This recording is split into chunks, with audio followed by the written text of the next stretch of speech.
Hi, welcome to the Third Video YouTube channel, and for today's tutorial, I will be teaching you on how to enable and disable two-finger swipe left number in basic gestures voice control on iPhone X. But first, kindly subscribe to this channel and don't forget to hit the subscribe button and the bell to notify you for the new updates. And let's start. Using your iPhone X, from your home screen first, go to Settings.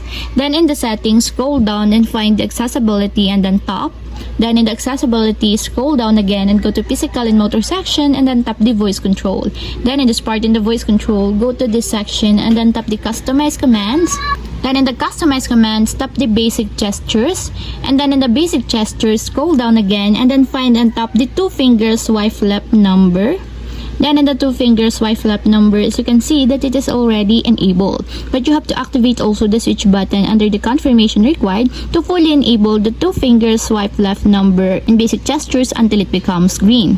When enabled, you have to swipe left using two fingers starting at the numbered item or grid selection.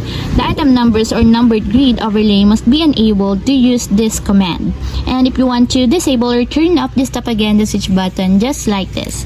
And that's it, we have successfully enabled and disabled two-finger swipe left number in basic gestures voice control on iPhone X. If you have a question, can you comment down below and don't forget to hit the subscribe button and the bell to notify you for the new updates. And thank you for watching!